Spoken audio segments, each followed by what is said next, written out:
Chapter 17. Chapter 17. Hey yo, Shoki, this go crazy. Drop that shit, Shoki. Yeah. Bitch.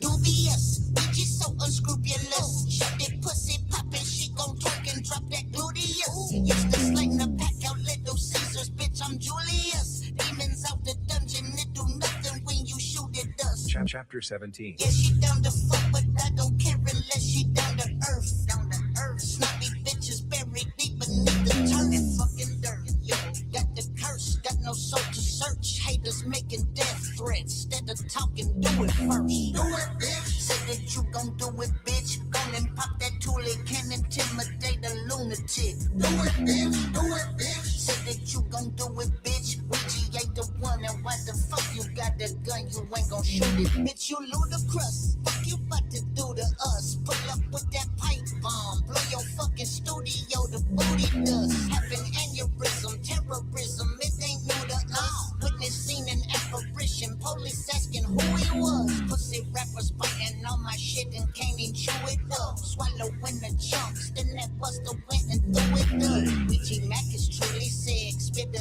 loogie on my head. You be talking heavy, reckless, but your ass ain't doing shit. Do it, bitch. Say that you gon' do it, bitch. Go and pop that tool, it can intimidate a lunatic. Do it, bitch. Do it, bitch. Say that you gon' do it, bitch. Ouija ain't the one, and why the fuck you got a gun? You ain't gon' shoot it, bitch. Luxurious, they be asking who is us. Bitch, we the unruly ones. You gon' catch a noogie when that Uzi buzz. Not about the fact my lap is where your bitch's booty was. Rolling Johnson Bible paper, smoking no Leviticus. You be talking down on us, it's obvious you envious. Jealous, but you looking down your nose at us, hilarious.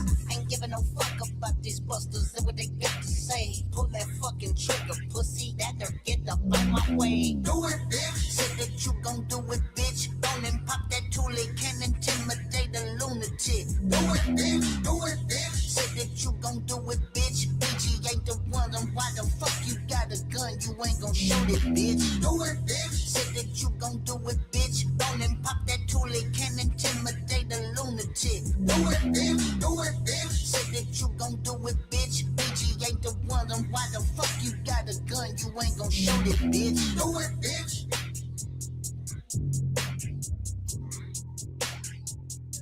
You promised you'd take me there again someday, but you never did.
He's a big, fat, ugly fucking loser, man.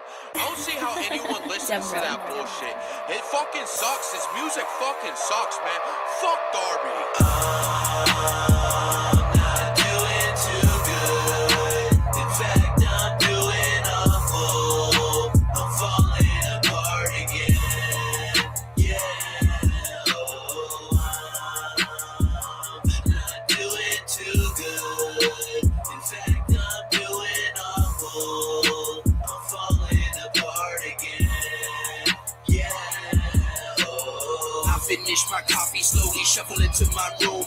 My soul only exists for all of my troubles to consume. Filling my head up with chemicals, there's nothing else to do.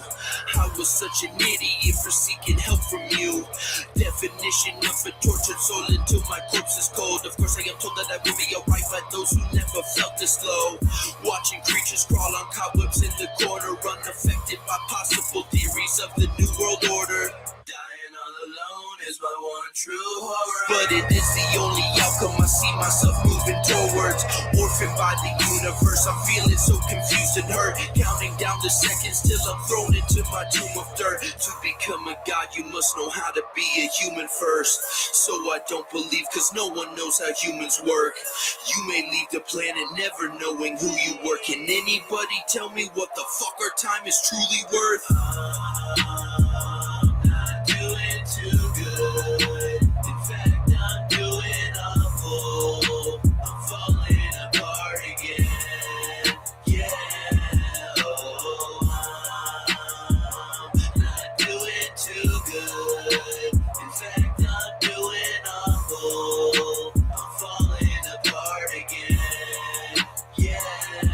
Oh. I feel like the one kid in can of worms. Like I don't belong here on planet Earth. Stranded, I'm damaged, been kicked to the curb. The ones that held close belittle my worth. The simplest words can fix all of this, but it's much easier to just treat me like shit. Forget I exist and go on with your day. It's not like I matter to you anyway. I'm an apparition of the man you used to know. The fading memory of a light that used to glow. Another rotting body who's succumbing to the mold. The dog you left outside forced to suffer in the cold. Let it be known that I did try my hardest. I guess I am just not that good of an artist. Maybe some beauty will grow from my carcass. I seem to shine brightest when lights at its darkest. Take me to the creek and set my soul free. Place my remains underneath the willow tree.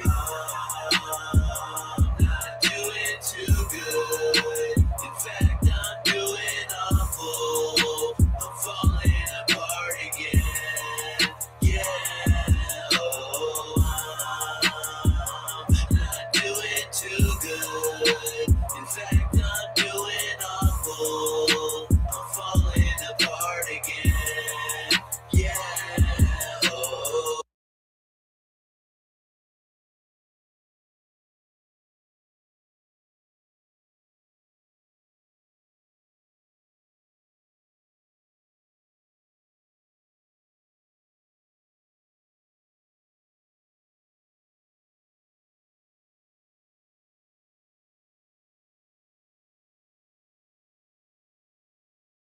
Let's add me to the stage and get the full screen because whoop, whoop. Welcome, guys, to another edition of Whoops Up, Whoops Down, the Juggalo Movie Podcast, or whatever the fuck I want to call it. And today, big episode, lot to cover. So we're going to move really fast. We're going to start with the movie review. And then we're going to get into Juggalohio 4 plus some CD reviews. All right, let's bring in my guest right now, my mom. Come on in, my mother. Because so today's Easter. Happy Easter to everybody who is celebrating it. If not, happy Sunday to you guys. Thanks for joining the show today. The movie that we're going to be talking today is The Last Temptation of Christ. A Martin Scorsese film from 1988. Okay. The only reason why we're doing this because it's kind of my revenge from my mom. My mom got me to watch The Passion of the Christ as a kid, scarred me forever to watch that movie. I'm not very religious myself, but mom's like, this is a very important movie. You're going to watch this. So we watched the Passion of a Christ. So I told her this time, I'm like, oh, I got you. Because The Last Temptation of Christ is a movie that I've always heard about, and I watched it last year for one of my films, for my films classes. I saw Last Temptation of Christ on the list, and I was like, pick, boink. And I would say it was fascinating to watch, to the point where I was like, oh man, I would love to watch this again. And I found a great time. I think I wanted to do it last year for Easter, and I totally forgot. But this year it was happening. So let's look at the trailer real quick for The Last Temptation of the Christ by Martin Scorsese. Let's take the sound off of that one, please, because I don't want to get copyrighted again. What I like about this movie a lot is that it's based on the novel. So you're all like, oh man, Jesus, you're thinking about the gospel and the Bible, blah, blah, blah, blah. But this movie is more based on a book called The Last Temptation of the Christ, which takes a different telling of Jesus in a more fictional way, even if I argue that the gospel is fiction in the first place. And I think you need to study more about the teaching and the spiritual message of Jesus. And I think that's where this movie is going, more focusing on the spirituality of the journey of the Messiah and stuff like that. And what was really fascinating when I found out is that William Dafoe, I love William Dafoe. He is Jesus in this fucking movie. And the trailer, look, is really not showing you at all Jesus and William Dafoe. But, woo, man. And I got them to watch this yesterday, Kiki and my mom. And, whoo. All right, Mom. Go ahead. Talk about your experience with this movie, and I'll try to answer any of the questions you have about The Last Temptation of Christ. Okay. First of all, you stuck me real good on this one. It was so confusing to me, but then you realize at a critical point that this is his journey of fighting himself.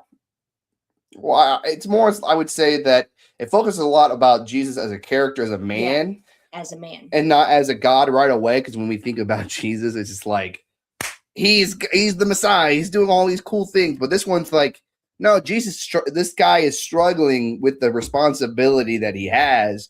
And we're watching in this certain point in the movie where he accepts his role and how he starts getting the miracles and stuff like that, to the point where, the last temptations, the devil is tempting him to stray from his path. And the last temptation is more about the ending of the movie, where it starts straying away from the Jesus story, I think, where it's like, wow. And I think the movie does a really good job with setting you up with like, hey, this is a fictional work. It's not the gospel. And it's focusing more about spirituality. So a lot about this movie is more spiritual. So it's like, it's going to go into weird different things where you're just like, I don't know what's going on. This is reality. Is this in his head kind of thing? And I think the movie is just 2 hours and 40 minutes. And it does feel a little long. I got to admit to that. No, it felt a lot long. A lot long. I'm like, when is this shit going to end?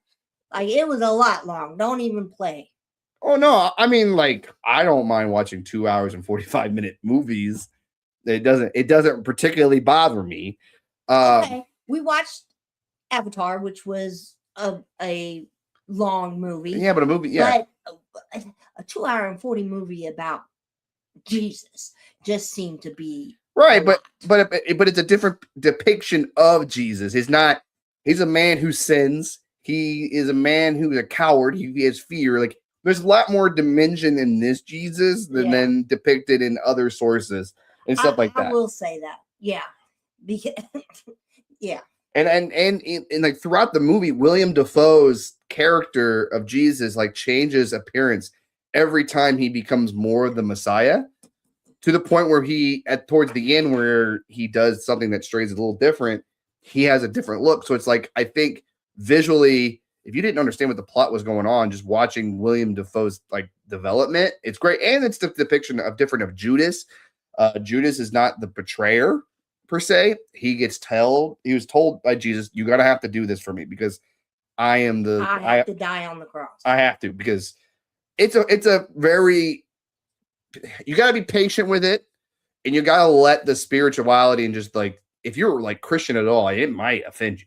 It might. And I think one time I thought when I first watching, I was like, is this a criticism of Easter in the way that the Jesus goes in the temple and like destroys the money and everything? I'm like, oh man, is this a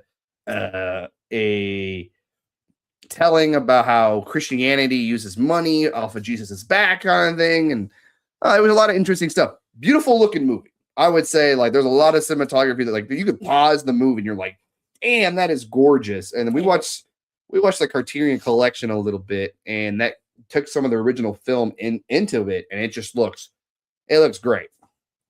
All right, so you got questions about the movie. Let me answer said questions. Okay.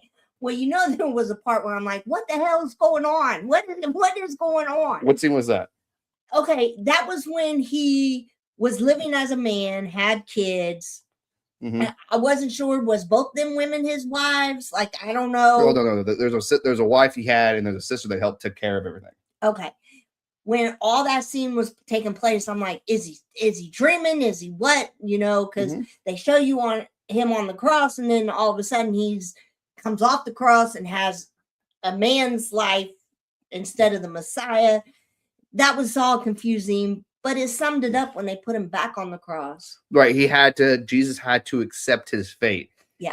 He always said, I'm afraid to die. So when he has to do it, he's kind of scared. And so that's how the devil tempts him. Like, well, I'm your guardian angel. I'm going to be, I shouldn't be saying that, spoiler alert, but this movie came out in 88. But it's like, hey, hey, the devil throughout, like there's certain parts of the movie where the devil is trying to tempt Jesus into straying from his path. And when the devil does succeed, Jesus has to accept his own faith and almost like ask for forgiveness. He had to understand what the power that he really is having and what it really means for that character to die on the cross. And like, because even he meets a guy who's telling the story of Jesus, and Jesus is like, no, that's not how it happened. When the guy's like, no, well, my Jesus sounds a lot better than your Jesus. Kind of almost like how different depictions of Jesus from different religions depict him is a little different too. There's a lot of shit going on in this movie, I would say. But it's like, and I would say that your depiction is different from mine. Like you can have a point of view that's different for anybody who watches it. Oh yeah. And my argument is that this Jesus is a juggalo. If you watch this Jesus is a juggalo. And what makes you say that? Well, he has homies. They follow him. Yeah. He believes in love. He doesn't like bigots. And I mean, at one point he had an axe. Yeah. He had an axe ready to go, ready to fight. Poor. He cared about the poor and the needy and stuff like that. Like Jesus, like this Jesus is a juggalo. Okay. Yeah, like if you look at it, and that's like why I also wanted to watch this. Like, hey, this is another depiction of a juggalo. You didn't think it's like it's in the Jesus like in the mold of Jesus. It's like, all right, what do like the juggalo community preach? And it's like it's in this movie. It's more of a what's the spirituality of what a juggalo is in this movie per se. I would say that juggalos are not Christians, but there is some aspects of Christianity or whatever. Some spirituality. Yeah. I mean, when you bring up God and heaven and hell, that leads you to one religion. But I would say that what it comes down to being a juggalo is loving each other, leading with love and stuff like that, and trying to exterminate evil and the devils within people. And that's like bigots, murderers, rapists, child predators, stuff like that. Like, I mean, it's in this movie. So yeah. And this movie had some unintentional funny. I would say I laughed a few bits of this movie. There's some funny moments. I just think it's a hard watch, but I think it's a movie that will live with you. Like I wouldn't call it a fun watch. Like I wouldn't say, hey, let's have a fun watch. It's something like a movie that you take serious, you watch, and you take something out of it at the end. Now my question is like, do you regret watching the movie? No, but will I watch it again? No. I don't think you need to. I don't. Yeah, no. No, I would probably watch it again because I'm a film nerd and I probably can take stuff from it and make papers from it and stuff like that. There's a lot of shit going on in it. So yeah. There is a lot. And I know I was watching it, and it's not a clear cut pace. Like it goes back and forth. And I'm like, I can't follow this. Like I wasn't enjoying it at first. Well, I think if you watched it for the second time, you would actually know what's going on. You would be able to see some of the. Okay, you ain't gonna get me to watch a 2 hour and 40-minute movie again. Yeah, I can't even. That. Yeah. Yeah, I can't trick you with that. No, you can't. You're not gonna be able to trick me on that one. Okay, the slate is clean from the Passion of the Christ. Yeah, yeah. So you now like yes, the slate is clean because I didn't ask to watch the Passion of the Christ. No. You made me watch Passion of the Christ, and I watched Jesus get brutalized for an hour. That's not this movie. No, it's not. They don't show him. It's a little bit. They did, but not like Passion of the Christ. But I thought I was being a good parent and just like introducing you to Christianity and the Word, if that is the path that you would have chose. But of course, all my kids are atheists. I wouldn't say I'm an atheist. I just don't have a religion I believe in. Okay. You know what I'm saying? Like spiritual. Sense. I think as a juggalo, there is this sense of spirit I have. I find it within the carnival. Like I believe that the carnival provides for us, and that there's certain things that happens, and I think it for the carnival. Like being a juggalo, a lot of the stuff that's happened to me, and I think when I get to the Juggalohio 4 recap kind of thing, I feel like the carnival was really embracing me in that time. But okay, what is your rating for The Last Temptation of Christ? Oh, please don't do that. Yeah, what's your rating? Oh God, I'll give it a whoops up, whoops down. What's that mean? That's a whoop sideways. Okay, whoop sideways. Whoop sideways because that's neither up nor down. Yeah, up. No, yeah. Okay, whoop sideways. Whoop sideways. I'm gonna give last. Why are you making fun of me today? What do you mean? I mean, sometimes you deserve to be made fun of. Solid whoops up for The Last Temptation for me. I think as a person that if you love film and stuff like that and love the craft of it, I think you're going to find a lot of good things when it comes to The Last Temptation of Christ. The performances are very good. I mean, Willem Dafoe is a fantastic actor, and his portrayal of Jesus is really great, like really great. I think the cinematography is beautiful in the deserts and stuff like that. A lot of the desert scenes are pretty cool.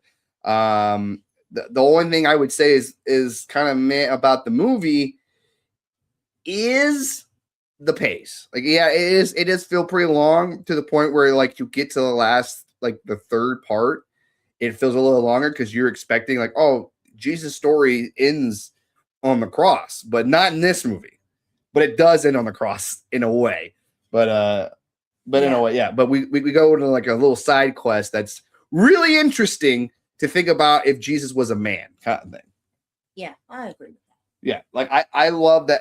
It makes me want to read the book and see what this guy was exploring when it comes like that. Because books are always better. Of course, books are already better. But yep, but that's it. You're done. Oh, well, I'm going to sit and listen to you on Juggalohio because I'd be so envious of that. Oh, you want to stay on when I talk about Juggalohio 4? Yeah, just because I just want to hear. Okay, well, before we get that, we're done with that one. I want to talk about a few CDs that came out before Juggalohio, right? All right, that kind of plays a role in how that weekend went last weekend, which is crazy that was last week. Which Juggalohio, yeah. First, I'm going to talk about this boy right here. My friend Kosuke with his album Upside Down, his new release. Love this album. I got it in the mail and I bumped it hard. Like I love Kosuke is a dear good friend of mine that I met at the Gathering 24. And ever since then I would say that's my boy. And I like Ultraviolence, dope album, Terry Funk, dope album, the Psychwood Soldiers, dope album. Love his beats. He even wrote to me in there. Oh, did he? Yeah. It says, Joshua DeMurda, I love you, dog. Thanks for believing in me. No problem, Kosuke. I believe in you, dog. And this shit right here is dope. It has some Devereaux beats on here that you just totally kill it. My favorite Devereaux beat is For the Wicked that had Humble and Odious on it. Very good. Rats in the Wall. Odious is also a friend of mine. He makes dope beats as well. And then Rats of the Walls is a great beat by Odious. Shout out to you, Odious. Lemon Pepper Steppers with Siggy the Sicko. First time ever hearing your music, hearing your verse, Siggy. I'm excited to hear more from you. I think my favorite song is Suicidology. I think I love that one too. And See Your Face, Kasuke. I can hear the emotions in that one. I love that. I love when you can like get a little singing a little bit. This album I can feel your heart in this motherfucker right here, man. You gonna play it for me? Not today, but yeah. Well, no, not today. I mean, I played it before, but I mean, he lost his parents as a young age, and you can feel that emotion in this album. Wow. The bonus tracks are pretty cool too. I love your emo shit there, Kasuke, and I was like, wait, man, maybe you should make an emo album. But yeah, check this out. Solid Whoops Up. Kasuke, you did it again, brother. Love this shit. Thanks for sending this to me. I can't wait to hear more. That's what's up. That's what's up. And on March the 20th, we had Pyramid of Skulls.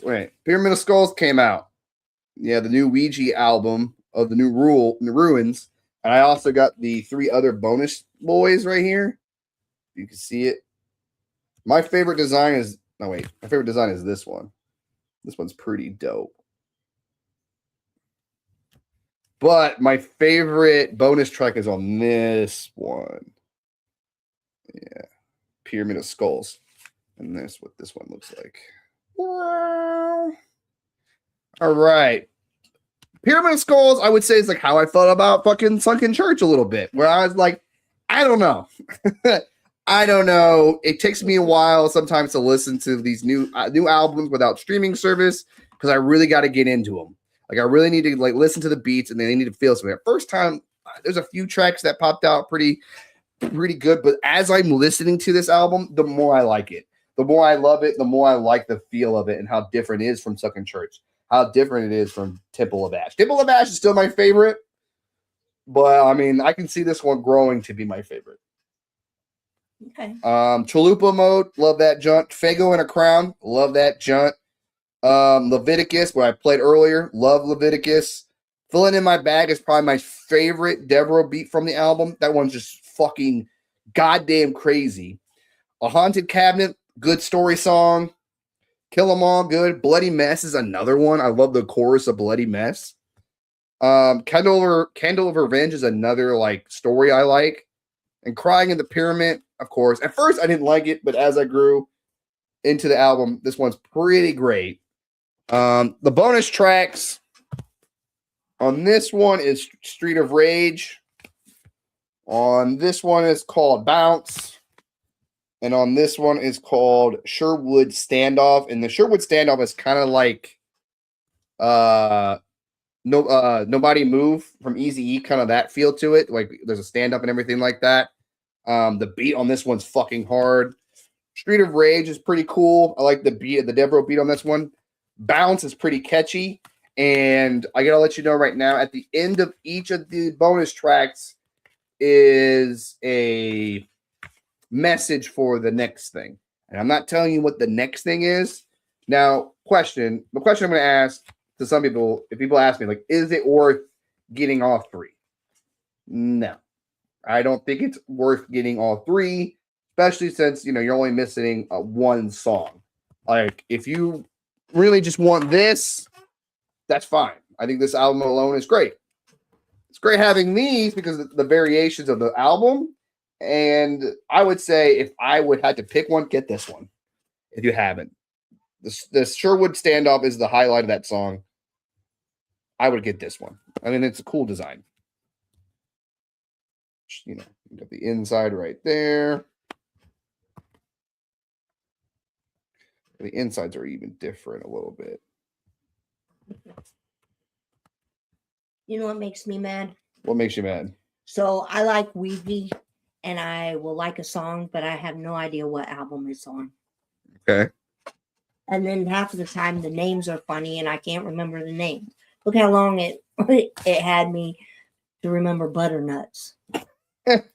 Yeah. Yeah. Do you know what album that's on? No. Dark Planet. Yeah. Just on regular old Dark Planet. Yeah.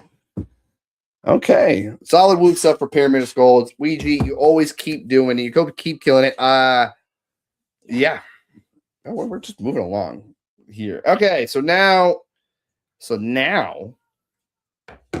I want to rush through all that because I can finally talk about Juggalohio 4. 3 years in a row I have gone to Juggalohio. You didn't go to the first one? No, I didn't even. The first one was in 22. I don't think I was even. I just moved back. 22, I was in Peoria. So no, I didn't. No, it was in January too. So it would have been. I wasn't really going to shows at that time. I was still figuring shit out. Okay. So Juggalohio 4 got kind of screwed up a little bit because it's like we were supposed to stay at the Super 8, and that didn't happen, and I had to scramble and find a new hotel. Well, I fucked up because where everybody was at and where I was at made the night the week a little different for me because I didn't get to hang out with all the people that I wanted to for that long. And what kind of sucked is like it was kind of fucking cold. But I would say overall, Juggalohio 4 was fucking awesome. Awesome. I went there a day early. Me and Tana were sharing a hotel together, and I took her up there, and we just kind of hung out the first day. The first day was just kind of hanging out, just the original plan for the Thursday going up there was to hang out with people who were coming out of town. But that didn't quite happen as well because I was at the Candlewood or Candle Whoop is what it's called now. The Candle Whoop, which I will be at next year. So me and Tana on Thursday just kind of hung out, had dinner and everything. Just had I had a little good time. So when Friday rolled around, I was really excited.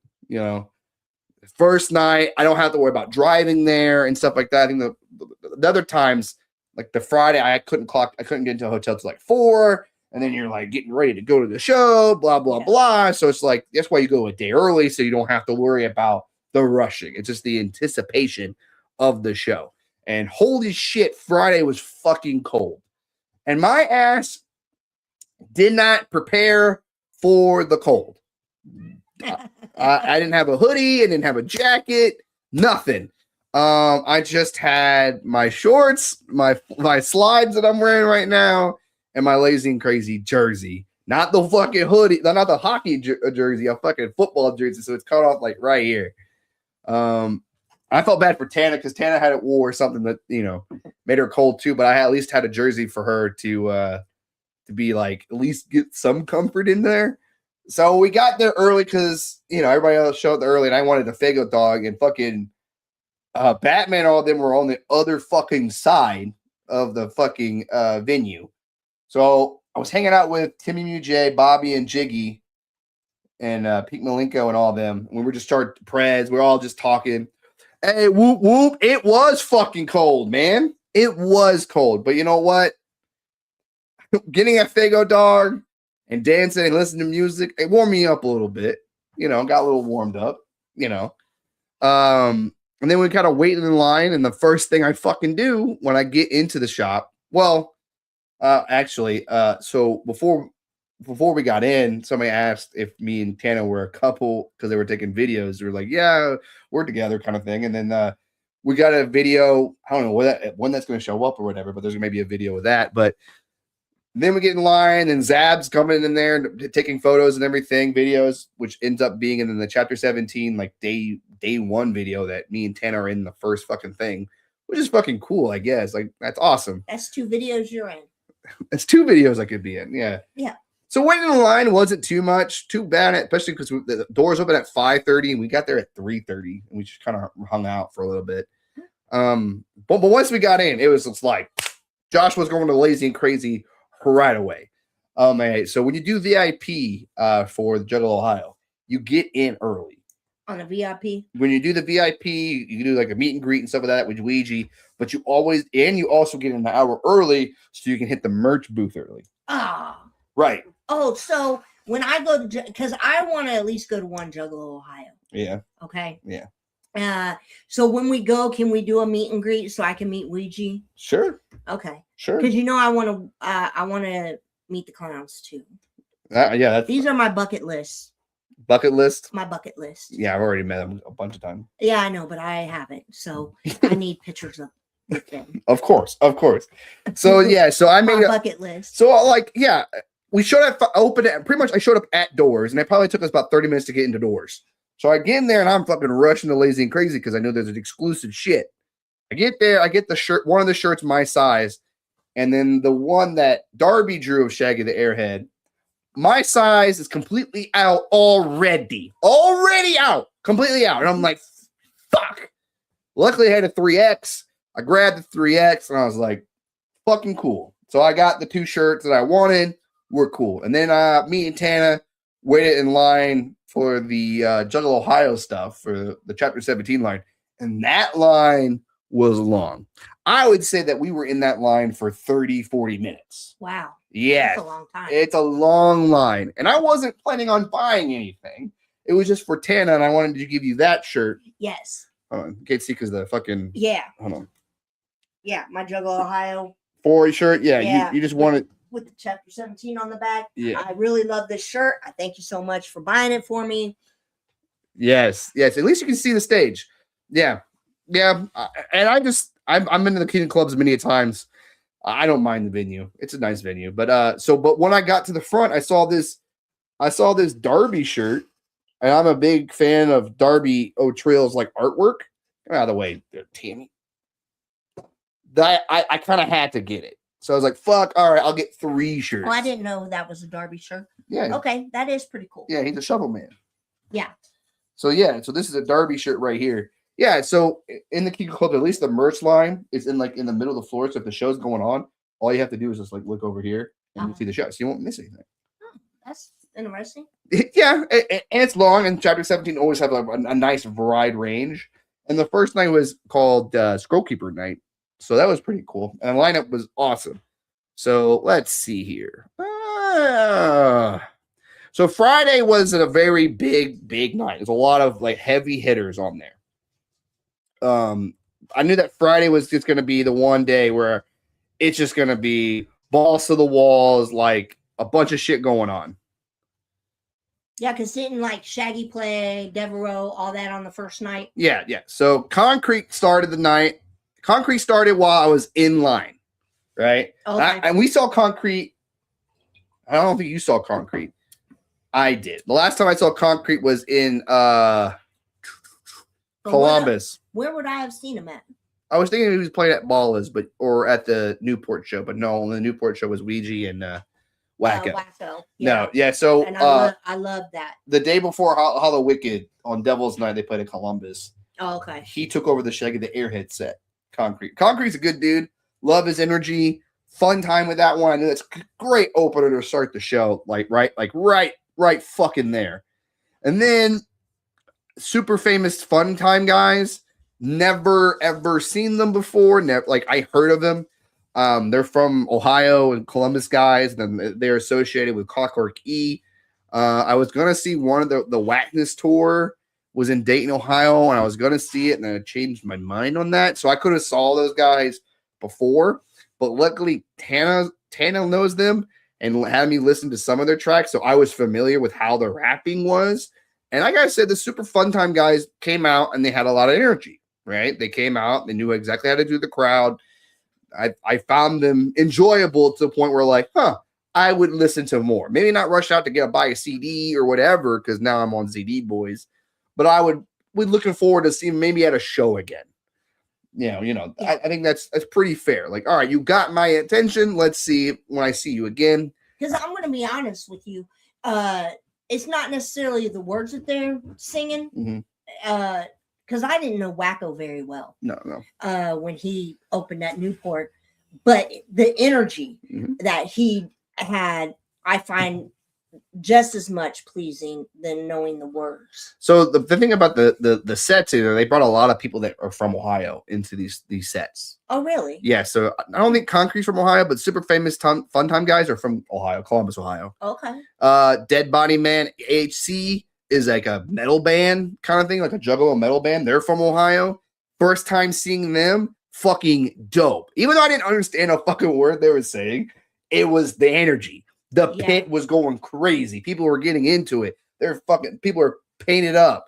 It felt like a Juggalo fucking party. Like I felt like Yeah, because sometimes, especially if you haven't heard them before, Mhm. right? It's their energy that makes them like, oh wow, I would listen to a little bit more of that. I would It's definitely see them again. Just the energy of them. Like I said, maybe not a CD or whatever, but if I see them on a set, I'm like, hell yeah, they're just gonna give you a fucking ramped up, especially because it kind of goes well with like the Darby's thing and stuff like that. But yeah, another Ohio group. At first, it's like I look at the lineup, I'm like, I don't know about this lineup, but I don't know. As this night was going on, I'm like, all right, I'm having a great time, and because it's so fucking cold, I'm not hanging out outside as much. On the first night? Not the first night. We Okay. probably, there were sometimes, I think after this one, we didn't go outside because Shaggy the Airhead was next. So I think we kind of just waited. But I know that it was getting fucking hot. I can feel it because the crowd, more people were coming in Yeah. and we're getting more like really close Pushed. up. Yeah. Yeah. And then Shaggy the Airhead set came on. I bet that was dope. Oh, it was dope. He started off with a new song. Which one? I don't know. It's a new song. Oh, okay. Like, yeah, I was like, Because I love Shaggy's song. Creeper Shorts. That's my favorite. So when Shaggy came out, played a new track, and then he played some songs here and there, and I'm just like, I think Shaggy the Airhead, every time I see him do a set, he gets better and better and better and better. I love that guy. That's why I support his shit like crazy. I'm the unofficial rep of the Southwest Ohio area for a reason. You getting me into the lazy and crazy a little more. Yeah, I mean, you're basically wearing I lazy. do got lazy and crazy pants on. Yeah, you're basically taking my clothes at this point. Well, I got a couple. Well, a shirt and a pair of shorts is what I own. Yeah. I kind of give her my extras, my doubles. I tell that if I ever get doubles from the box, it's best just to give them away than try to sell them. I'd rather give to somebody who doesn't have any. Oh, and I got one of them bags with the bucket hat. Yes, you do. I love the bucket hats, by the way. Yeah, and then like having Devereaux there too is a nice little set. Like them two together, I love those guys together. Fun time. I love. They were on the stage together. Oh yeah, Devereaux does the DJing, and sometimes will be the back hype man. Oh, okay. Yeah. Oh, that would be fun to watch. It is very fun to watch. Shaggy the Airhead set is something that I will not miss. Like if I find out him playing near me, I'm gonna go. He played a lot of junts that I love. I mean, like he played another new song that I was like, what the fuck is this? Like it's like heavy and like really it's like I forgot what the song is. I took a little recording of it a little bit, but it was a whole different sound, like more aggressive sounding. I'm like, dude, like give me cartoon. Shaggy the Airhead, give me the album cartoon, please. I am dying. Secret World was awesome. One of my favorite albums of last year. I still listen to it to this day. Mm-hmm. I just listened to Secret World on Friday. Like it's a dope track. Give us more. I know you're busy with your life, but whenever you can give us new music, thank you. And thank you for your set. All right. But after that, we have Clockwork E. And I have seen a lot of Clockwork E over the years now, especially because they're from Ohio and they always show up in shows that I'm at. Those guys know how to put on a fucking show. A lot of energy. So like they just have a great relationship in the crowd, and you can kind of feel that Columbus is their town. Like you can feel like they own this city, kind of thing. I feel bad because I don't really know the Ohio artists. Oh well, you're gonna come to Juggalohio with me, maybe in May. Up in Detroit. Yeah, not up in Detroit, up in Cincinnati. It's Eden. Oh yeah, the 2-day thing. Yeah. We are going to that. It's in my backyard. I think Clockwork E is going to play on that one too. But Clockwork E, those are good dudes. They always put on a good show. I like their Anubis album. I haven't really checked up anything. Nick Bazaar was talking about Rent a Friend, and which they played a song from Rent a Friend, and that was pretty good. I think they understand. Like I said, I think they found their gimmick. I think they found their relationship with the fans.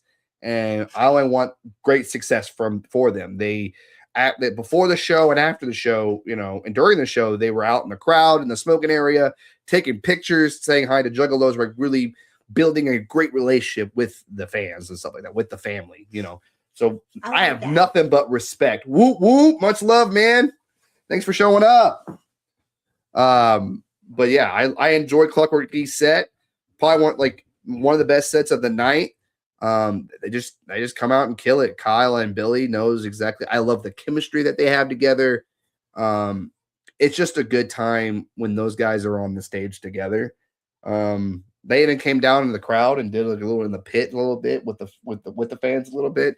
Now, see, I like artists who don't forget where they came from, No, yeah, who appreciate the fans because the fans keep them going. right. Well, So I like them when they humble and, Right. and rub elbows with the fans. I do like that. so yeah, and that's shout out to Clockwork E. They're going on tour. If you're in the city near them, check them out. If you have never seen a Clockwork E show, check them out. They're fun people. They're fun. They're a fun show. All right, and after that, after Clockwork E was fucking Darby, and of course Darby comes in with fucking Devereaux again, Oh boy. bro. I Killed felt it. so honored to say what's up to Devereaux. Shout out to him Yep. for making an old lady happy. Another bucket list. Another bucket. Oh, to meet Darby. Oh, Yeah, Devereaux. Oh, Devereaux. Devereaux. Okay. Yeah, I don't know much about Darby. You don't really I don't know. Like Darby. but that song that you played in the intro, Yeah. I really enjoyed that. I think you will really like Willow. Willow is a pretty accessible album for anybody to listen to. I think it's one of his best. Yeah. He But can't. I always shout out to any of the fam. Much success to any of them Yeah. because we family. So So Darby comes out. He even plays some new songs too. really, Oh yeah, he's working on an album always. Like also he's like Ouija, always on the lookout. yeah, he doesn't put them all out like as Ouija will put like 3 albums a year. Maybe Darby does like once a year, but like the music is so great. He played one song that had the same vibe as I don't know if of a 3-6 Mafia song. God, Lee Cash. Of where is the bud? Where is the bud? You know that song? No, Okay. but that sounds Boom, boom, boom, boom, boom, boom, boom, boom, boom. So he has a song that he played towards the end, was just like that. Boom, boom, boom, boom, boom, boom, boom, boom, boom, boom. And I was just like, hell yeah! Like, give me that fucking shit. Like that's dope. And I'm like, I have listened to some of Darby's that he is featured with Ouija, yeah. which I enjoy too. Yeah. And then what's so really cool about the Darby set is that my homies Bobby and Jiggy were on the stage too, being performers. On the stage, they had like these masks, a skull mask with the Darby paint on. They were kind of doing the backstage and stuff like that. It was really cool to see them. I know those guys have been behind Darby since day one. So to see them on the stage right there made me so fucking geeked and happy for them. Happy for Darby for once again fucking killing it. Love that guy. Love those guys too. And then the song I played, that's how he ended the set with that. Oh, song, really? with that song. Yeah. He played a lot of Garden. And during Darby's set, I was with Jigsaw and his homie and his girl while that was playing. And Jigsaw made a lot of songs on Garden, which I really fucking fucked with Garden hard. So that was really cool to be there next to him and listen to his beats playing a little bit, which we'll get to later because the Ouija set had some shit on there too. King ISO. I didn't listen to a lot of King ISO. I think at this time I was really fucking hot and I needed a fucking break. Like I needed a fucking break. So during this time, this is where I really able to chat with the homies and stuff like that, smoke a little bit of that grass, take some pictures while King ISO was on. No disrespect for you, King ISO, because when I did come in and see the end of your set, dog, like I should have watched the whole set. It was really good. He fits very well with the tone and the theme and stuff like that. I was really Did he have his face painted too? kind of, but not like. But he's more associated with Tech 9. Oh, okay. He's the but Tech 9 puts paint on his right. face too. But he kind of looks like a miniature fucking Tech 9, like a little buffer Tech 9 a little bit. But Okay. yeah, but people were like the crowd that were watching him were like I said, the energy. Like night one had a lot of energy flow and everything through it. So it was going pretty fast too. So then when we get to the Ouija set, dog, he had, people on, like, it was called Skullkeeper Academy. You had people on, like, desk being, like, Skullkeepers taking notes as Ouija is rapping. He's playing a lot of songs from Chlorine. He's playing stuff from Psychobabble, and some of the classics everywhere. Just fucking dope. Demon Seed. He ended up playing Demon Seed, of course. Demon Seed is you have to. You can't have a Ouija set without Demon Seed. Well, that's like a must. You gotta have it. That's the first song that introduced me to Ouija. Yeah, I know. Yeah, and so you know how I am with my first. Yeah, and now you have a shirt from the Gathering I got for you. That's the Demon Seed. Yes. Yeah, I did record a little bit of the Ouija set with Demon Seed. A little bit. I was gonna send to you, but I ended up using it for my Instagram post.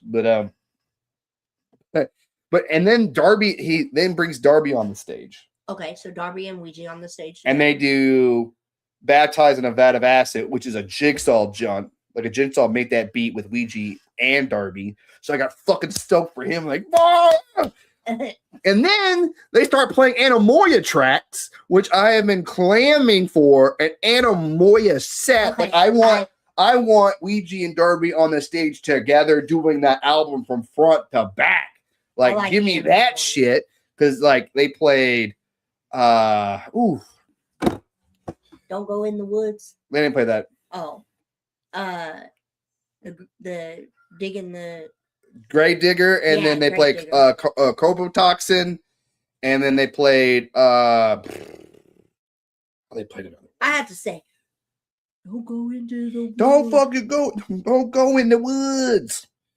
So they played Dark Moon Talisman, fucking dope track. They played Graveyard Shift, and they played Cobra Toxin. I want the whole jump.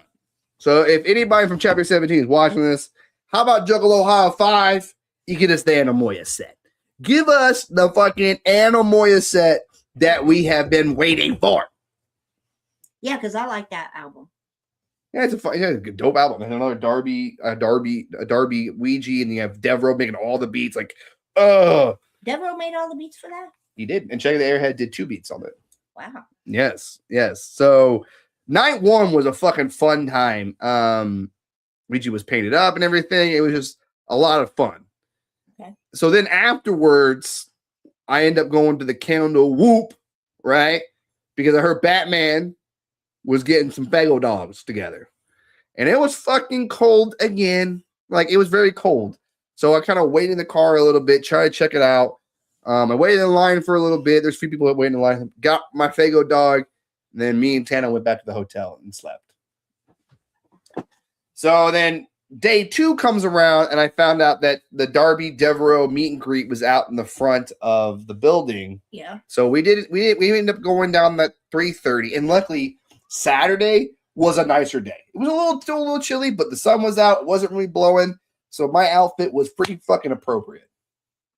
All right, and actually Saturday really felt like a Juggalo hangout because a lot of people were hanging out in the parking lot. Fucking my homie Billy was selling his merch. Darby was like at that point when I got there, Devereaux and Shaggy the Airhead and DJ Chunk like weren't there, but Darby was still out there taking pictures and everything. So I did talk to Darby a little bit. Wow. He actually remembered who I was. He was like, "What's up, Josh?" I was like, "That's cool." I was like, "That's cool that Darby knows my name. Cool. That's cool."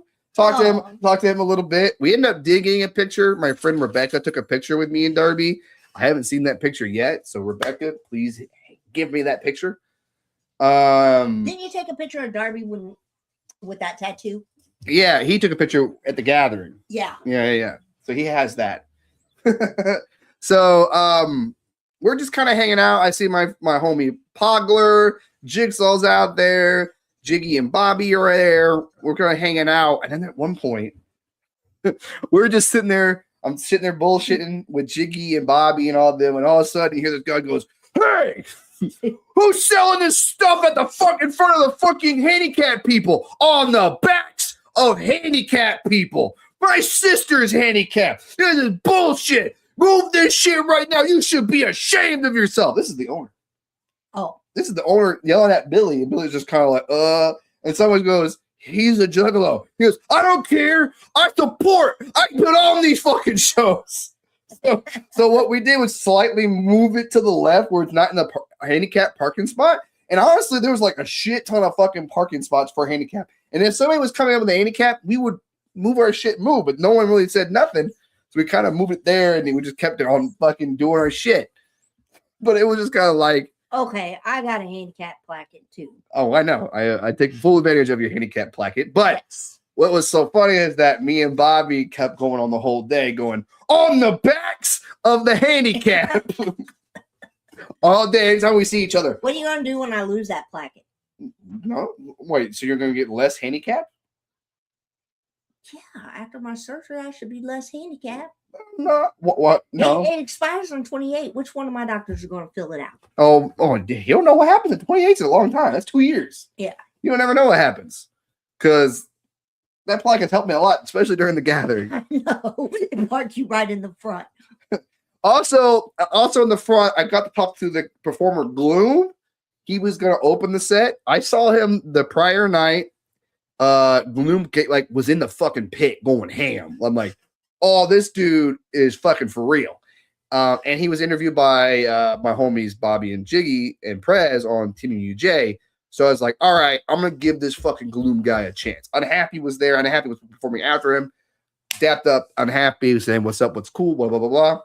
And then me and Tanner were kind of hanging out outside, and then we actually see Auntie Boy. He's gonna perform later that day too. He was coming out doing like his vlog and everything, and I introduced Tana to him. So because Tana wanted to meet him, and then we actually got to talk to Auntie Boy a little bit. And we took I had Tana and them. He took a picture. You know, it was very nice just to chat it up a little bit. I think he had some issues with some of his music stuff. He flew in, and some of the stuff was still in Atlanta. Oh boy! So he's like, "Oh shit, I'm gonna have to fucking perform with a fucking thumb drive." But luckily, that got all squared away. So Auntie Boy was able to perform the set that he wanted to, and we'll get there. So that was really cool. Then while we're still waiting, me and Pogler and somebody else were talking about Sega Genesis games. Yeah. Those are old. Yeah, well, we're old guys. So, and then Darby came by, and we were like, "Hey, what's up?" Like, yeah, we're just talking about Sega Genesis, and then we're talking about something else, and then he turns around and goes like, "Golden Axe 2 or Sonic 3." He's like, "Oh, Darby, remember what we were talking about? That's fucking cool." All right, it's like a cool moment. So yeah, and then we Tana got in line about the same time, 5:30, and then when we got in, I was like, you know what? There ain't no really rush. I got my merch, so we were just kind of vibing a little bit, chatting with people. I saw Mari and Maisie. I was hanging out with Sis and Why Not. Thinking fucking Why Not showed up. Haven't seen Why Not since the gathering, and he got to meet his girlfriend. That was fucking cool. And you know what? You need to start taking me around because I want to meet these people. Eventually, you're gonna meet these people. Okay. Yeah, I mean, like these are like real fucking down ass homies that I love very much. But love Why Not. Oh, I didn't tell you that. Why Not hooked me up with a dab on Friday. I don't usually do dabs very often unless it's with fucking with Why Not. So that was pretty cool. Waiting for fucking Fago Dogs to be done in the fucking cold. I was just like, oh god. But Gloom comes up, and I think Jiggy, and it was Bobby telling me, "Hey, this guy's style is like Memphis and in the Texas scene together." I was like, "What? I love Memphis sound. I love the Texas fucking sound too." And by God, that guy comes on and fucking he just kills it. Love Gloom. Gloom is dope as hell. If you like Gloom 00, like GL00M, you ever heard of him? Check that fucking shit out. Like he was dope. Had a great time listening to his music. And I think afterwards, he was at the merch booth and I was talking to him and I was just chatting. And I'm like, "Hey man, like, where can I buy a fucking CD?" Because I wasn't really ready to buy a CD right now. The only thing he had available was a cassette. He only had a cassette tape right now. Hey, what's up? Whoop whoop. My friend, right there. Which one? This Stephanie Strainus. Oh, whoop, whoop. She makes the stickers that says Chapter 17 fucked your mom. And she made this sticker. I just showed my mom this one. You're very classic from the gathering. Chapter 17 fucked your mom at the gathering 25. So I was talking to Gloom and he ended up giving me this for free. Okay, now we got to get a cassette. No, he's gonna hit me up when the CD's available. Okay. This is just a nice collector item, and say, hey, Gloom, yo, shit is the shit. Thank you for performing, and I want to hear more. I want to heir more. And then after Gloom is my homie Unhappy. Okay. Fucking Lou, man. Unhappy goes on stage. This is his first time playing on a big crowd like this. Okay. And it's like one of his dreams is to perform on Juggalohio. So it's like he's able to do it. Motherfucker rocks the shit, dude. Plays some classic junts and everything. And then during his song Michael Jackson, he actually looks at me, looks on the crowd and goes, Josh is Michael Jackson. So I got shout out from Unhappy on the stage. So thank you, Unhappy. Fucking dope. I'm so jelly. Yeah, and there was actually some people next to me who never heard Unhappy was commenting about how his backup man looks like Tech 9 and everything. And I was just like, no, man, that's my boy Unhappy. Like, he's fucking dope. Like, his music's fucking great. So after his set, they go, oh, man, that dude's dope, man. That guy's dope. Even though he can smell the whiskey in his breath. He's like, oh, man, that guy's dope. That guy's dope. So after Unhappy was done, I fucking had to, like, congrats the man to dab him, like, because he killed it. I think he's on a projector up there. Like, the Guard Particle they made beats with Devereaux. I think that is going to be the shit. Look out for Unhappy. I mean, he's going to be the shit. So after Unhappy, when Sun was on, I'm not a big fan of Sun. I just don't. No offense to you. You know, we all have our flavors. You know, I decided to take a break outside, and that's what I did. This night 2 had a lot of me going outside because it was a lot nicer, and it was like a good time to hang out with a lot of the friends that are going to leave the next day, kind of thing. Right. So it was nice to hang out with him, and then we went back inside to watch the Carnival. Oh, I think Bleed the Wicked Menace came on. Tana was like, oh, that's my friend. That's my homie. I want to see him. He was okay. He was all right. He was all right. Not, I don't know. I didn't know how I felt about him.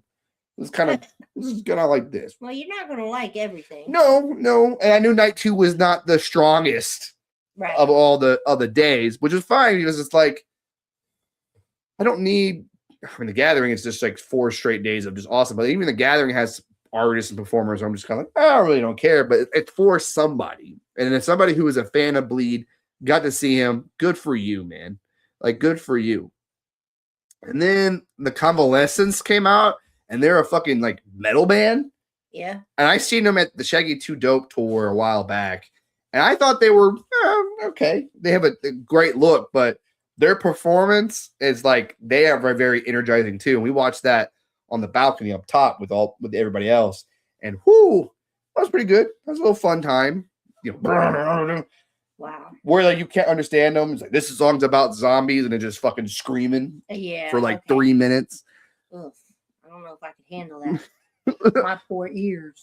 Oh no, but what was awesome about watching them is watching the crowd down and watching the pit and people getting in the pit. And then people just fucking just, you know, doing the I don't know. I'm not a pit guy. No, and it always opens up right by us. Yeah. It definitely does happen. I would like to watch it from above. Yeah. I don't want to be in it. Yeah. That's the best thing about the King of Clubs is that you can watch it from above. And from the top, you still see the stage. It's very nice. It's like it's nice to be up there. I like to be in the crowd sometimes because it's a whole different energy. Right. For this one, I really didn't particularly care for. It was just nice to watch them perform. Thank you for performing. It was actually a good time. They were from Toledo. Oh, okay. So, and yeah, it's like, oh, cool. I wouldn't mind seeing them again. They were nice, nice. I think, they had like all black. This guy had like long hair, like almost like a Viking kind of thing. They had a chick that was like doing like grinding metal thing on her fucking crotch thing. Sparks flying a little bit. It was just an entertaining show, I would say. Yeah, that was probably stuff I used to listen to when I was young. Probably. So after the Convalescence was Auntie Boy. And Auntie Boy was somebody I've been wanting to listen to. Okay. He was at the Gathering last year. But he did like a couple songs here and there. He has a song called Make the Party Gay. Okay. He has a song with Ouija called Drug Brat. I'll have to play you some Auntie Boy. He's a different flavor, and I don't think he's not for everybody, but I particularly like it. I like his gruff voice and stuff like that. And he came on, and I actually liked his set a lot. It brought a lot of energy. He actually has a song that called 877 Cash Now. Okay. And then before that song came on was the commercial. And I need cash now. Call JG Wentworth. 877 cash now. 877 cash now. So yeah. Yeah. So actually, I think before Auntie Boy came on, it was like me, Tana, Mari, and Maisie waiting. And then they were playing Guts on the Ceiling. And I'm fucking going off. The music playing between sets. Oh, okay. Right. And Mario looks at me and like, oh, you're definitely a skull keeper. You know all the lyrics, all the voices and stuff like that. I'm like, yeah, like when you see me at a fucking show and they're playing some song I know, I'm fucking singing it. I don't give a fuck who's around me. Yeah, that's why your voice you come back and you don't have a voice. But hey, son, you get it from me because I would do the same. I didn't lose my voice this year. No, you didn't, which was a surprise. Because I'm like you, I want to scream it on the top of my lung. Who's going chicken nugget? It's probably because I didn't smoke as much. Because I didn't really smoke that much until this one. Because after Auntie Boy was Ricky Hill. And Ricky Hill's all right. But I was like, wanted to hang out outside. So we hung out. And this is where everything got kind of weird. For like everybody who was in the smoking area. Before that, that's where I was with the Rangers. I was hanging out with Sis. I was hanging out with Cyborg. I was hanging out with Billy. I was hanging out with Prophet Pain, like all that cool. We're smoking. And I look over, and all I can see is a dude on the ground with his ass out. Like naked. A dude just fucking naked. And I was just like, yo, what the fuck? And I'm just going like, what the fuck is going on here? And I see my friend Tilly put like a coat over him. It looked like he was beating his meat. Like, honestly, that's what it looked like. It was like, who? And I was like, is that the fucking Hitler stash dude? I was like, oh my God, it's the fucking Hitler stash dude. And I'm like, what the fuck? And the cops are there. And the security guard, they're all talking to them. And they're kind of like laughing. There's like a biggest smile on their face. And I see Swill in the background taking a picture. And I'm like, oh, man, there goes Swill. This dude's going to get memed to fucking hell now. Like, damn. Like, it was just weird. Like, it was just, I know a lot of people had a lot to say. It's like, hey, man, why didn't you stomp this dude out? Why did he get in? Blah, blah, blah. Like, look. There had to be something wrong with that dude. Oh, yeah. I mean, he had a Hitler stash. Oh, but I'm talking. Well, apparently he was on drugs, right? So the cops like get him out of there, and apparently they just gave him an Uber and took him home. They didn't even go to jail, which is insane. But there was like a pee stain there, and like it was just like, oh, and that's right. For a while, that's what we were talking about. Fat Hitler jacketed is what I call it. It's Fat Hitler jacketed. I think but then when Ouija came on, we kind of fucking forgot it, and I think the Ouija's night 2 was the best performance. It was like he played a lot of Pyramid of Skulls, and it was great because the album just came out. And I've been like, he started with Leviticus. I love Leviticus. Just dope. I thought he was going to bring Ricky Hill. They were going to do Problem Child, but they didn't. It was all Ouija all the time. And they had the Pyramid of Skulls set out there, DJ Chunk, and just like, it was just awesome. And then finishing the track with Crying in the Pyramid was just like, oh. And just like, I'm never going to miss a Juggalohio. It feels like a meeting gathering. It feels like a gathering that's like for 3 days, you're just gathering a little bit, and then you're going home in March. Well, I mean, it gives you, if you only go to the gathering once a year, you're kind of missing it. So they give you a little taste of what it's going to be like. Well, I mean, I'm Ohio Jug, and I have a lot of friends who come to Ohio shows. Like Dungeon Mitch and Wafu, they come to pretty much every show I go to. There's never a show where I don't see those guys. And those are my first homies going to shows. So I appreciate any time I see Wafu and Dungeon Mitch. Whoop, whoop, shout out to you guys. Love you guys. And then I have, Rebecca, and I saw Little Filth also, and they were my Ohio Jugs. Love seeing them anytime I can see those guys. They're awesome. I feel very fortunate when I go to shows, and I have a lot of friends.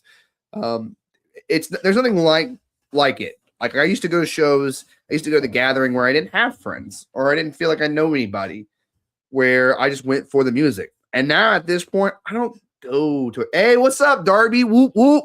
Look at this bad boy, bro. Oh, that's Darby O'Trio. That is Darby O'Trio. Whoop whoop. This shirt is dope, my Shout friend. out to you and your music, dude.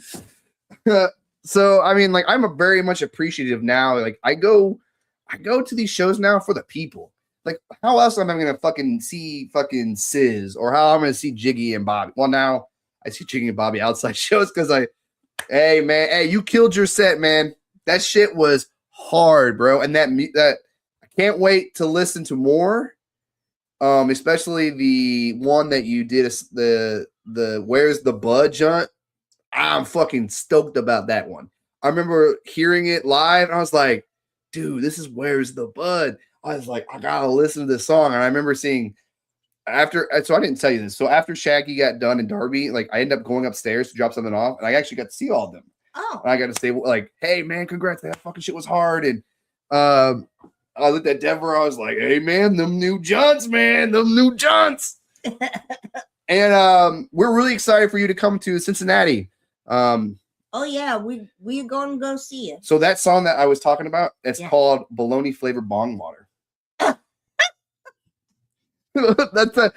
what? That sounds interesting. I can't wait to hear that one.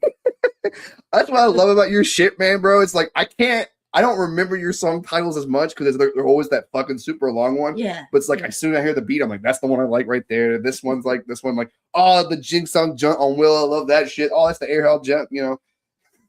Right. And the best thing about it is like I got your CDs and I put it on my computer. And for some reason the computer doesn't have your lyrics, your track titles on there. So I have to not painstakingly, but I have to type in your whole title. So I'm sitting there going, and they're long, Darby. They're long. So it takes me so long to be like, click, click, click, click, click. Okay, what's the song called? Two bums having sex in a poured up potty. Okay, cool. There's a song called that? Yeah, it's on Willow. I would say, yeah. It's very great. So after we get done with the set, with everybody done, the scroll keepers kind of took a picture. So I was able to take pictures with scroll keepers. Throw but the whole day I've been doing this. Right. Yeah, because my whoops up, whoops down thing, and I kind of been doing this as well. Like, whatever. I was trying new things. Okay.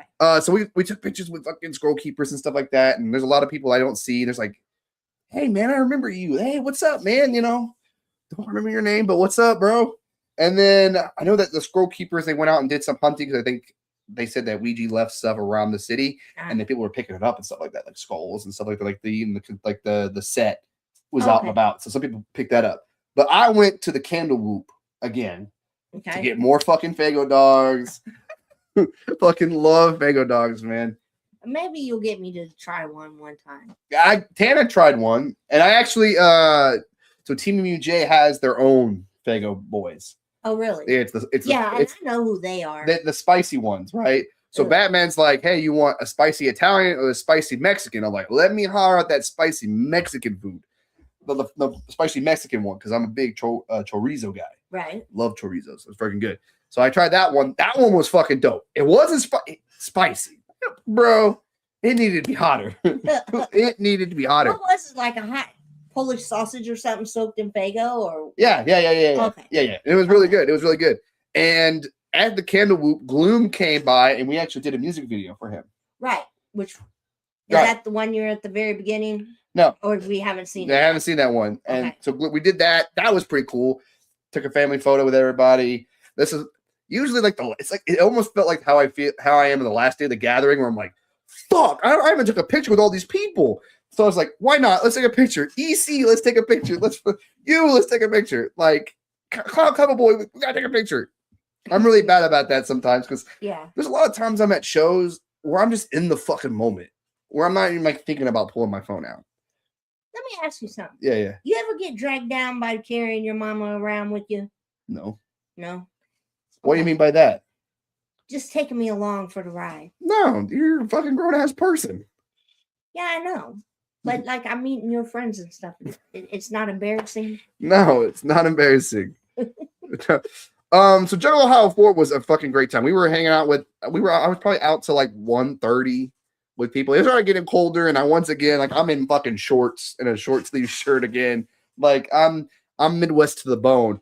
Anytime I look at my pictures from Juggalohio 4, I'm like, wow, you see people with coats, hats on, and then there's me with just like this. Like, what's up? What's up, y'all? White boy shit. No, it's a Midwest shit. It's not Oh. white boy shit. It's just, I guess it is associated with white people, but I would say it's more. Ain't nobody dumb enough to be outside in the wintertime with some shorts on. It's not winter. More closer to But spring. you wear shorts in the winter. I do. Hey, I like to be comfortable. And then the shorts make me feel Okay. comfortable. I must say though, Yeah. women wear dresses Thank in you. the winter, and Thank it's you. the same thing. Thank you. So Here's the thing: as a big man like myself, going to shows, I'm never gonna wear something that's gonna make me hot. right, because So- it does be getting hot in there. Hell Well, yeah. I know myself. yeah. I I know think myself. that's what happened at the Newport show. Yeah. I got really hot, Oh. and all them tall people around me. It was freaky. Well, at that Newport show, going to ICP shows now is different Mm. because there's a lot of new fans. So it's like it feels super fucking crowded. Yes, and then the pushing. I hate that. Man, stay in your lane. Now, it happens to Ouija when we watch a Ouija stuff. There's people that's trying to get up in the front, and I would say the position that I was at, you could see him very clearly. Yeah, He was spraying me with water. I'm getting too old for all that pushing shit. So I guess I'm always going to be in the back. No more Fago showers for me. Well, I mean, there's probably a part where you can get Fago showered without. I thought I was going to drown because when we first went to an ICP show, they just would shake the 2 liters and you got sprayed like rain. Now they use them big old buckets. They put a whole big old bucket on my head. Yeah. I'm like, Yeah, when we went to Hollywood in 2007, my first concert. Yeah. I don't think they did Fago breaks then. They didn't go No. Fago breaks. no, they didn't. No. This is new. I like it. Dude. Fago. Who wants some Fago? Fago. There's one time where like one of the clowns like have the bucket and they're like, Yeah. oh, and then actually when they dump it, it's graffiti. Oh, It's really? like ha ha ha ha, you got tricked, right? So then the next time they do it, it's a fucking shit ton of it. Yeah, and it felt like the whole bucket went on my head. I was trying to wipe the shit up out of my eyes and stuff, and then I'm going into panic mode. So before I left, Unhappy's behind me, and he gives me one of his samplers for the God Particle. I haven't listened to it yet, which I'm excited to listen to this. I'm really excited for this album, the God Particle. Yeah, shout out to Unhappy. Shout out to Unhappy. Shout out to Unhappy. Yeah. It's my homie. I know, and Humble. And Humble. Shout out to Humble who wasn't there. We missed you, Humble. Hope you have a good time in And the only reason why I know these people is they get on your podcast. get on my podcast. And I gotta say what up to them. What up? So overall, Juggalohio 4 was a fantastic time. From start to finish, except for the fat Hitler Jack in it thing. That was probably the only downside. But the guy who, the fat Hitler guy, like he got humiliated, and I don't think he'll ever if he ever comes to a show again, I can't believe that. You better shave off that mustache or everybody gonna know who he is. Right. And then yes, in a perfect world, we should have stomped that dude down. Well, we were in the show, we were enjoying the moment, we were having fun. And at that point, the security guards or the cops, quote unquote, were taking care of it. If this was at a gathering and he was doing that, motherfucker would have got jumped. And I don't think that dude's ever showed up to the gathering. He only shows up at these kind of shows, apparently. And he's from Ohio, which is sad. I know. Ohio has some good people and some bad people. I don't know. I don't know what about it. Yeah, I wouldn't know what the hell I would have done if seeing that shit. I mean, all I was I doing don't know. was just like, shit, dog. Pass me that. Let me give me a jaunt right there. But it was overall, I mean, despite that, I looked at the set and I was like, I don't know about this set. It feels like different from the third one. For what it was and I had a great time. And at Juggalohio, I will not miss one. It's one because it's Ohio. I feel like Maybe we'll try to get me to go tomorrow, next year. next year. Yeah, I got to go to at least one. Maybe after my surgery and stuff, I'll be able to do that. Yeah, they're a lot of fun. If you haven't experienced Juggalohio, definitely go. It's a lot of fun. It definitely gives you that gathering feeling, especially if we all do the candle whoop again. If that's the spot, and if we're going back to King of Clubs, and we need it, like Super 8, the Super 17 was awesome because we were able to hang out after the show. But they felt like when I hung up the candle whoop felt better. Like it felt actually a lot better. What the hell is the Candlewood? It's Candlewood. Candlewood it's the name Motel. of a motel. It's the name of a motel that we're all changing it to Candle Whoop, Okay. right? And they kind of fenced in and stuff like that. And then, from all reports, there was no issues, Okay. right? And I hope that next year it's a lot warmer. Because if it's a lot warmer, I mean, like, only hanging out with juggalos till like 1:30 is not fun. Like, that's why I like the gathering, because I get to hang out with people still like 5, 6 in the morning. Yeah. You're like, what the fuck am I still doing up, kind of shit. But hey, the gathering this year got announced. Yeah. And I'm disappointed I don't get to go. Maybe next year. Maybe next year. It's in Missouri, which this will be the first gathering I will be going to that's not in Ohio since the Supa. And the Super Gathering is only 3 hours away from me.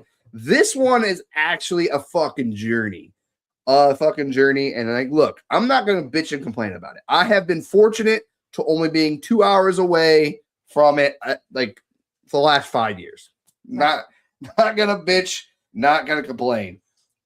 But this site might be even more beautiful with the water. Oh, yeah. The people going to be skinny dipping. And that might be possible. Yeah. It's a pirate theme too, which is interesting. Yeah, see? I'm excited for something new. Yeah. You know? And then it's probably going to feel like a lot smaller gathering because of the distance and stuff like that. Like, probably going to deter some people from coming. But the people who do show up, it's going to be a great time. So start getting your shit together. It's you know what? It's later in August, so maybe it's not as hot as it would be normally. Because like usually the beginning of August, end of August, you're getting close to September, and it's like kind of getting a little cooler in there. But that's Ohio. When I went, it was. You went in July. Oh, that one was in July. That was right after July 4th. Was it? Yes, it was. Oh, that was. It was the gathering that was like right after my 30th birthday. So it's like almost like my 30th birthday being at the fucking gathering was fucking dope. Yeah.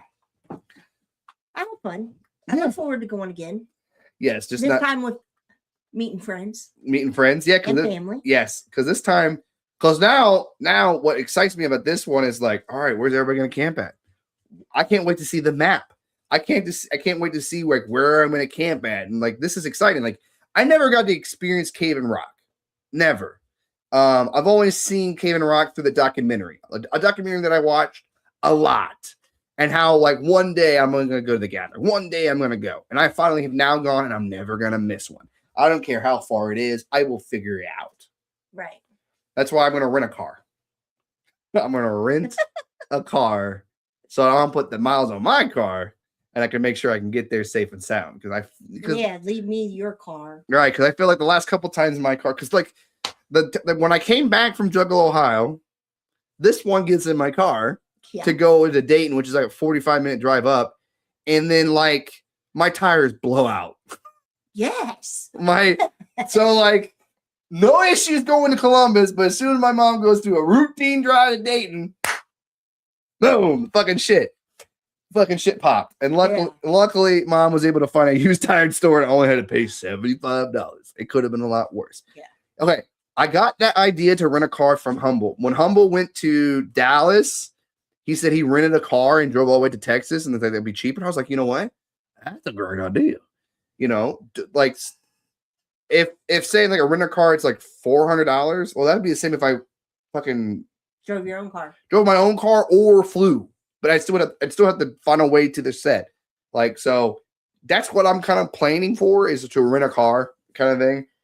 Where I don't have to worry about like, oh man, what about the miles of my car? Blah, blah, blah. Like I'm fortunate to have. Hey, couldn't you like carpool with your friends from like Indiana or whatever? Maybe, but like they're in Upper Indiana, so like it wouldn't. Yeah, but if you carpooled and then split some of the rental costs, maybe. Possibly, we'll see. Yeah, I mean, we'll see. I'm putting that out in the universe. Put it on the universe. If you want to carpool with me, you can. We can share the cost of the rental car. But I don't care, but do it myself. Well, yeah. But I'm But super. the gas, throw some money on some gas or something. Like, I mean, hey. Yeah, it's so. Helping a juggalo out. Yeah, so it's about 8 hours. Yeah, you can get a payment plan. What? Yeah, if you rent a car, you could do a payment plan. Really? Possibly, yeah. Since when did they do that? I don't know. Look, hey, your mom don't know nothing about this new shit. Now. Back in the day, you had to pay up front. So I looked my distance. It is 8 hours, but I'm mostly on the highway, so it's actually gonna feel a lot. Is it gonna be like all the way down 70? Yeah, so I take 70. It's called a firm. That's the firm. Thing. Yeah, through a firm. So it's through. We go into 74 into 70. Yeah. And then take 70 all the way out. Yeah, past St. Louis. Okay, and stuff like so that. when you do that and you're on 70, you'll see Fort Riley where you was born at. I'm not going through Kansas. Oh, Missouri is before Kansas. Okay, never mind. Yeah, so yeah, it sounds good. Yeah, I used to live in Peoria, Illinois, and I used to drive 6 hours almost every weekend. Yeah, from back and forth. So like, and all I do in those drives is I hit cruise control on the highway. Maybe I'll hit a vape pen. I'll just listen to an album, couple albums, listen to a podcast, and I'm like, oh shit, I'm already here. Right. I don't know. It's just something about it, but I'm actually super excited to really like get in a vehicle and fucking do the work, like go hard on it. And because they moved it this year, I can't go this year. No, you can't. No. But next year when you're a year out of your surgery, you're able to go. Oh, well, you ain't gonna tell me no next year. He loves to tell me no. And I'm his mama. Okay. Do you have any questions? No. Sounds like a good time. I can't wait.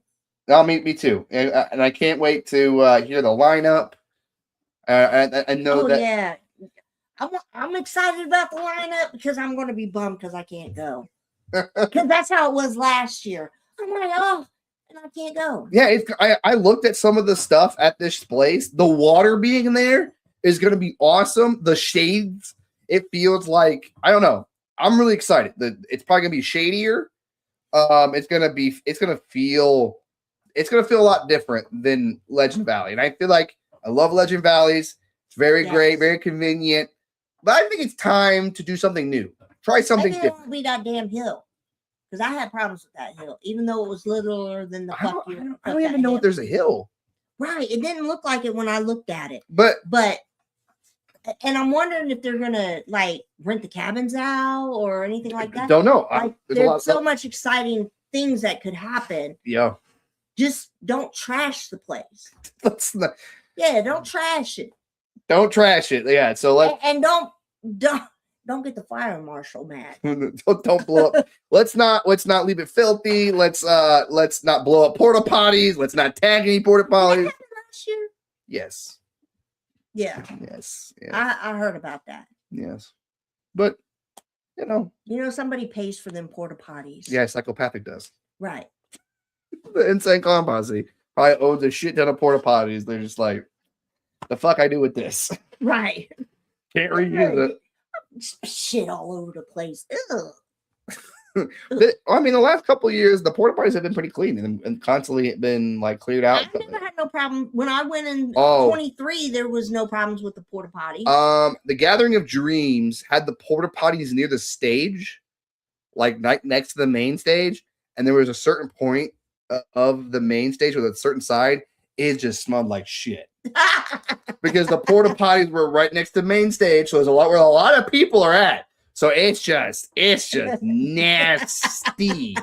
I remember like you try to sit in the side, you're like, oh my god. That's funny. So I think when we went to the Killer Clowns from Outer Space gathering, They moved it. They Oh moved it yeah, to a that's different- when I yeah, went. That's yeah. when I went to. And it was actually that location was better because it was, you know, you didn't smell it from far away. Right. And I didn't have no problems with porta No, potty. no. So, but I really had a good time. And I know since my first one, I had a good time. And I know how to fuck off. You don't have to entertain me. no. I mean, Just meet me, you know, sit me with where we're going to be sitting at. And I know how to go get off. Because if you remember, I was bumming cigarettes. bumming cigarettes. Yeah, I heard that. Actually, so looking through my old 23 photos, there are pictures of you whooping with your face paint. Uh-huh. Behind you is Nick Bazaar. Right. I remember you telling me I that. was like, look, there's little Nick Bazaar before I knew Nick Bazaar. Right. Oh, that's cool. Yeah. But yeah, that's Juggalohio 4. That's the gathering. Thanks for everybody for showing up. This has been a very fun show. An hour and a half just flew by. Wow. It did. Yeah, we talked an hour about Juggalohio 4. Wow. And Yeah. I wasn't even there. No. But the stories are interesting. Yes. I look forward to him coming home from these shows to tell me everything that happened. I'd be so envious. Oh, so envious. So thank you, Tana, for hanging out with me the whole week, that whole weekend. That was a great time. Thank you very much. Thank for everybody who were there that showed love. Thank you. Whoop whoop. Batman for making Fago dogs. So delicious, so good. Shout out to King of Clubs for bringing us up again. Shout out to Darby, Ouija, Chapter 17, Kevin Buck, Shaggy the Airhead, Devro, GJ Chung, Auntie, everybody who played Auntie Boy. Like, thank you guys. That was a great weekend. Yeah. Swills, whoop whoop to you, man. Got to chat with you for a while. I love you guys. This is the show. Whoops up, whoops down. Hit like, hit subscribe. I will be on Friday to talk Houses of 1,000 Corpses with an interview with Lil Filth. Lil Filth and I are going to talk Houses of 1,000 Corpse Friday, 8 p.m. Show the fuck up. We have a good I have a lot of plans for this month. Thanks for your support. Like, hit subscribe, share. Let's talk about movies. Much clown love. Much clown love. Whoop, whoop. Whoop, whoop. Who was the last?